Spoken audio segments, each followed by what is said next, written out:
Halo guys, welcome back to my channel. Kali ini Mimin akan menceritakan sebuah cerita dengan judul Battle Through the Heavens. Oke, buat kalian yang baru saja bergabung dengan channel ini, tolong dibantu dengan subscribe, like, komen dan share ke teman-teman kalian agar Mimin lebih semangat lagi dalam membuat konten. Oke, kalau sudah, lanjut ke ceritanya. Lelang Premier, rumah lelang terbesar Wutan City dan cabang dari keluarga terkaya Kekaisaran Jiama. Keluarga Premier sangat kuno dan telah menjadi kekuatan yang cukup kuat di Kekaisaran Jiama selama beberapa abad.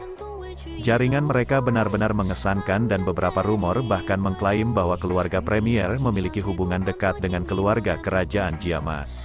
Di Empire, keluarga Premier, keluarga Nalan, dan keluarga Ritter adalah tiga keluarga terbesar dan memiliki berbagai koneksi di dunia komersial dan militer.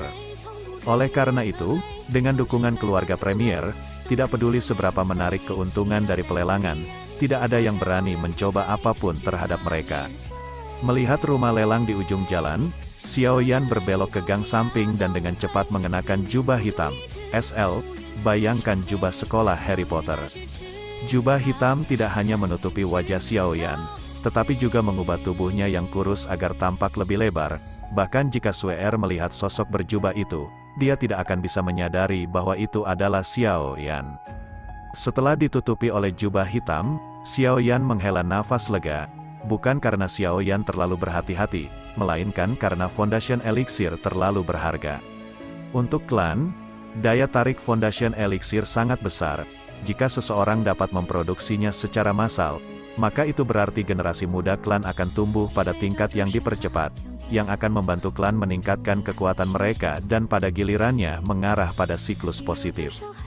Untuk menghindari masalah yang tidak perlu, Xiao Yan hanya bisa memilih untuk menyembunyikan dirinya, dengan hati-hati menyentuh botol white jade yang agak dingin. Xiao Yan perlahan berjalan keluar dari gang dan pergi menuju rumah lelang di ujung jalan. Di bawah tatapan waspada oleh penjaga lapis baja lengkap, Xiao Yan berjalan ke rumah lelang tanpa henti. Begitu Xiao Yan masuk ke dalam rumah, rasa panas terik matahari tergantikan dengan perasaan sejuk. Itu membuat orang merasa seolah-olah mereka telah melangkah ke dunia baru. Menyapu melalui aula mewah, Xiao Yan dengan cepat menemukan ruang samping. Di pintu yang menuju ke ruangan itu tertulis kata-kata mengkilap, ruang inspeksi. Berjalan di dalam, ruangan itu cukup kosong dan hanya seorang pria parubaya yang jelas bosan duduk di sana. Mendengar pintu terbuka, pria itu mengangkat kepalanya dan, setelah melihat Xiao Yan berjubah hitam, alisnya sedikit berkerut. Tetapi segera, ekspresi wajahnya berubah menjadi senyum profesional. "Tuan, apakah Anda berencana untuk memeriksa sesuatu?" "Ya." Di bawah jubah hitam, suara kering dan tua dengan ringan melayang keluar. Itu adalah suara Yao Lao. Xiao Yan berjalan dan meletakkan botol white jade di atas meja di depan pria parubaya itu. Ini adalah, tampak bingung. Pria parubaya itu dengan hati-hati mengambil botol white jade dan mengendusnya. Ekspresi wajahnya segera berubah dan ketika dia melihat kembali ke sosok berjubah hitam, tatapannya memiliki sedikit rasa hormat. "Tuan, Anda seorang alkemis?" "Iya." Suara tua itu keluar lagi. "Bolehkah saya bertanya, apa pil yang ada di dalam botol ini? Apa fungsinya?" Mendengar bahwa dia sedang berurusan dengan seorang alkemis, pria parubaya itu bertanya dengan lebih hormat.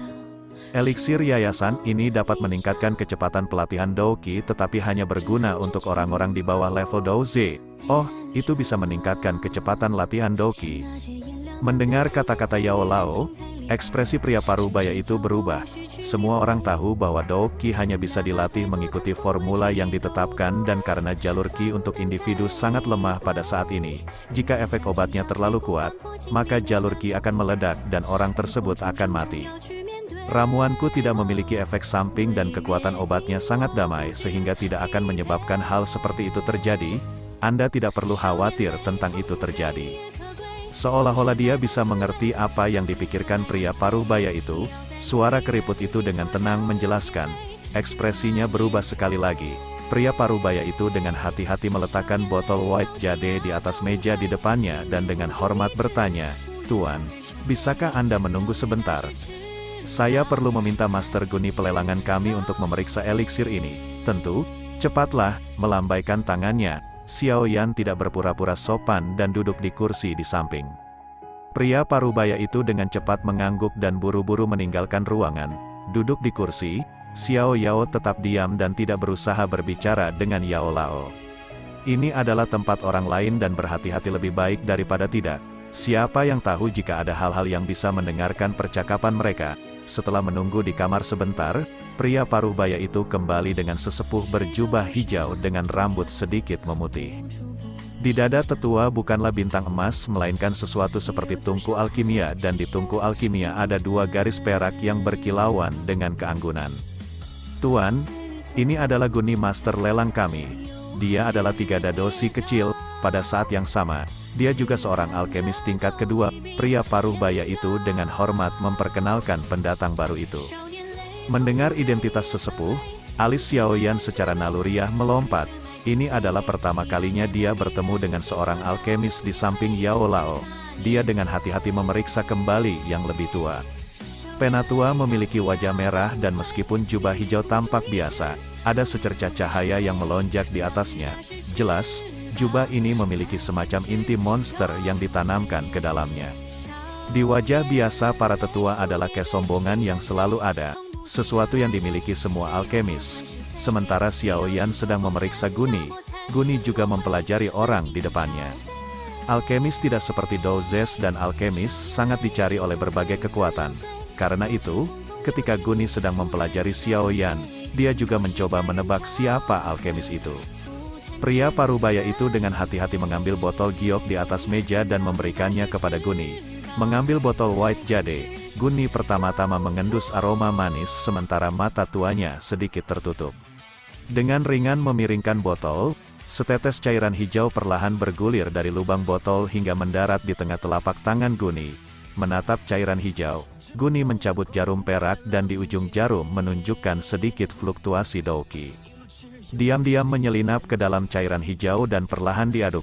Dengan pengadukan jarum, wajah tenang Guni berubah menjadi ekspresi serius. Beberapa saat kemudian, dia memasukkan kembali cairan hijau ke dalam botol giok. Ketika dia melihat Xiao Yan lagi, wajahnya yang arogan memiliki sedikit rasa hormat. Berbalik ke arah pria parubaya, dia berkata, ramuan itu ada di tingkat kedua. Semua yang dikatakan sebelumnya adalah benar. Mendengar itu, pria parubaya itu menghela napas lega dan tersenyum penuh semangat pada Xiao Yan. Tuan, apakah Anda berencana melelang eliksir ini? Yup, bisakah kamu melelangnya sesegera mungkin? Hehe, itu tidak masalah, Tuan. Ambil ini dan pergi ke ruang lelang pertama. Untungnya, kami sedang mengadakan lelang di sana sekarang dan eliksirmu akan segera dilelang. Pria parubaya itu tersenyum sambil menyerahkan kartu logam hitam pekat. Oke, mengambil kartu logam, Xiao Yan tidak menunggu dan segera meninggalkan ruangan. Tuan Guni, apakah dia benar-benar seorang alkemis? Hanya setelah Xiao Yan meninggalkan pandangan mereka, pria parubaya itu berbisik pelan kepada Guni. Iya. Dia seorang alkemis, persepsi jiwanya yang gesit, tidak mungkin salah. Guni mengangguk tetapi alisnya berkerut dan dia bergumam, tapi dari mana dia berasal? Saya belum pernah mendengar ada alkemis yang dapat memperbaiki pil tingkat kedua di kota Wutan. Haruskah saya melakukan penelitian? Guni berhenti sebelum menggelengkan kepalanya, tidak sekarang. Semua alkemis memiliki temperamen yang aneh dan jika dia melihat Anda mencoba menggali sejarahnya, dia akan memiliki kesan buruk tentang pelelangan. Berada di sisi buruk seorang alkemis misterius bukanlah langkah yang cerdas. Berbalik, Guni dengan ringan berkata, agar dia memiliki kesan yang baik tentang pelelangan kami, Anda harus tahu bagaimana melakukannya kan? Hehe, aku mengerti. Ingat, bahkan jika kita tidak bisa berteman dengannya, kita juga tidak bisa menyinggung perasaannya, atau yang lain, meninggalkan beberapa kata dingin. Guni juga meninggalkan ruangan. Oke guys, sampai di sini dulu ceritanya ya guys. Tidak lupa buat kalian yang baru saja bergabung dengan channel ini, tolong dibantu dengan cara subscribe, like, komen dan share ke teman kalian. Oke, kalau sudah, sampai ketemu di video selanjutnya. Bye bye.